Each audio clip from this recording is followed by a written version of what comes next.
Shalom, Bapak Ibu, Saudara-saudari yang terkasih di dalam Tuhan Yesus Kristus. Hari ini kita akan melanjutkan pembacaan dan perenungan kebenaran firman Tuhan dari Kitab Bilangan, pasal yang ke-34, ayat yang pertama sampai yang ke-29. Mari, saya mengajak kita semua untuk membuka Alkitabnya dan membacanya bersama-sama dengan saya. Kita akan mulai dengan ayat yang pertama.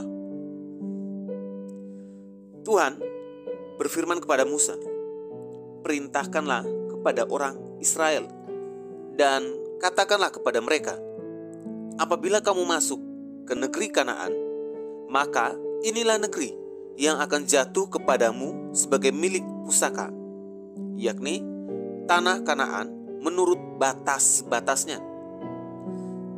Adapun sisi selatanmu ialah dari padang gurun Sin menyusur Edom, maka batas selatanmu mulai dari ujung laut Asin di sebelah timur.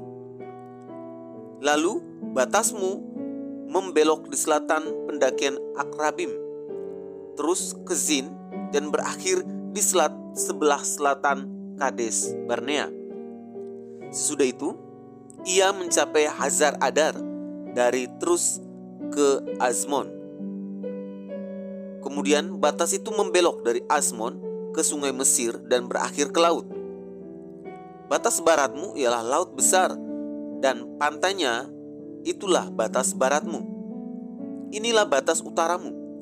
Mulai dari laut besar haruslah kamu buat tanda batas ke Gunung Hor. Dari Gunung Hor harus kamu buat tanda batas ke jalan yang menuju ke Hamat, lalu batas itu mencapai Zedad. Kemudian batas itu mencapai Zifron dan berakhir di Hazar Enan. Itulah batas utaramu. Sebagai batasmu di sebelah timur, haruslah kamu membuat tanda batas dari Hazar Enan ke Sefam. Dari Sefam, batas itu turun ke Riblah di sebelah timur Ain. Kemudian batas itu turun lagi dan mencapai tebing Danau Kineret di sebelah timur. Lalu batas itu turun ke sungai Yordan dan berakhir di Laut Asin. Itulah negerimu menurut batas-batasnya sekeliling. Musa memerintahkan kepada orang Israel, itulah negeri yang akan kamu bagi sebagai milik pusaka dengan membuang undi yang diperintahkan Tuhan untuk diberikan kepada suku yang 9,5 itu.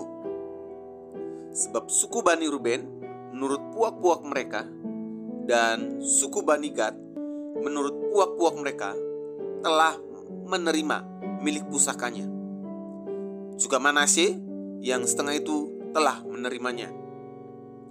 2,5 suku itu telah menerima milik pusaka mereka di seberang sungai Yordan di dekat Yeriko ke sebelah timur.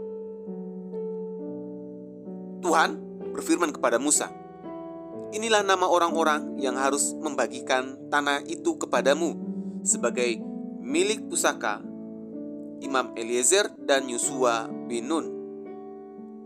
Lagi haruslah kamu mengambil seorang pemimpin dari setiap suku untuk membagikan tanah itu sebagai milik pusaka.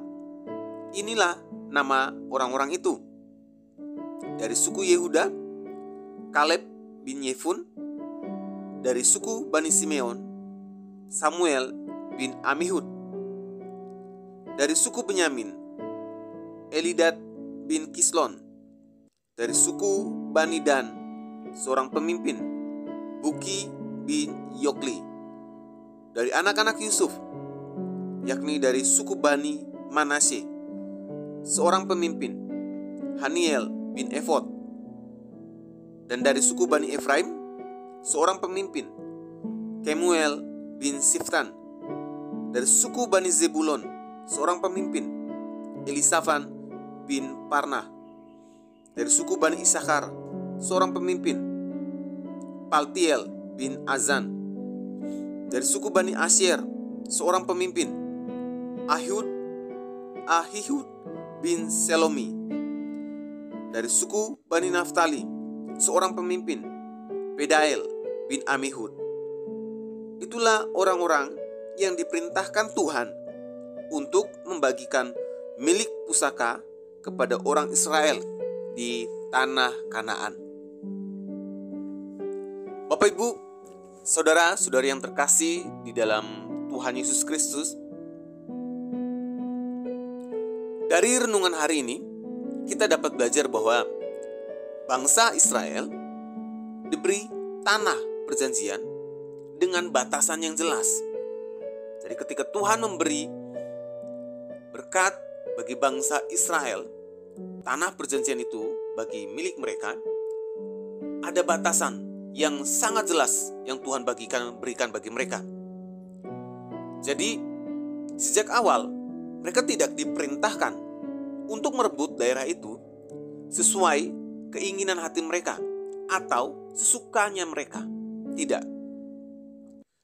Allah mengkhususkan tanah perjanjian yang ditetapkannya bagi bangsa Israel sebagai umat kepunyaannya sesuai dengan batasan dan kedaulatan yang Tuhan berikan bagi mereka.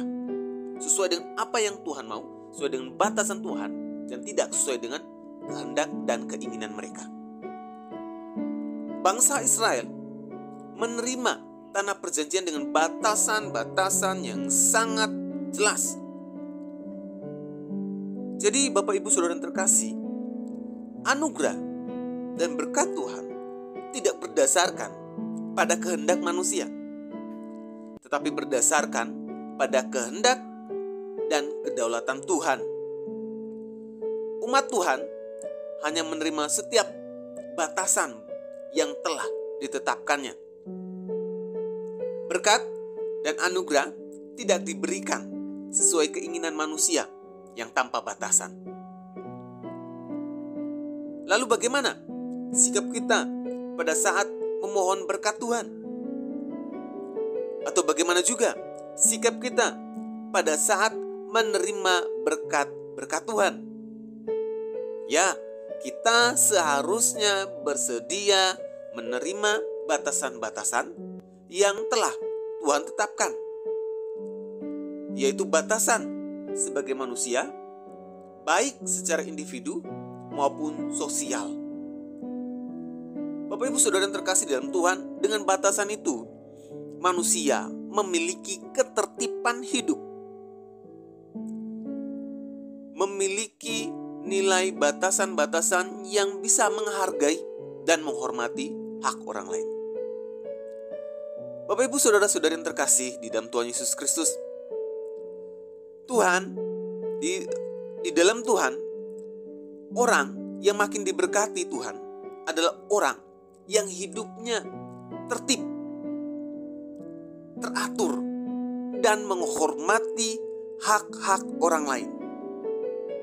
Jadi, mari sebagai orang yang percaya, sebagai umat yang percaya kepada Tuhan, kita belajar sama-sama menerima berkat Tuhan dan juga menerima batasan yang ada di dalam hidup kita. Belajar untuk menghormati hak-hak orang lain agar hidup kita tertib dan menjadi berkat bagi banyak orang. Mari kita berdoa. Tuhan, kami mengucap syukur melalui perenungan firman Tuhan hari ini. Kami belajar dari firman Tuhan hari ini sebagai manusia, baik secara individu maupun sosial. Kami belajar bahwa hidup itu ada batasan-batasannya. Hidup itu ada aturan-aturan yang perlu, yang harus kami ikuti. Tujuannya agar hidup kami itu bisa menjadi tertib dan belajar menghargai hak-hak orang lain. Dan melalui hidup yang menghargai hak orang lain, menghormati hak orang lain, dan mengikuti batasan dan aturan yang sudah ditetapkan bagi kami terus menjadi berkat bagi banyak orang. Di dalam nama Yesus kami sudah berdoa. Amin. Kiranya renungan hari ini terus menguatkan langkah iman kita dalam mengiringi Tuhan Yesus. Tetap teruslah berdoa, tetap teruslah percaya, dan tetap teruslah bersyukur. Tuhan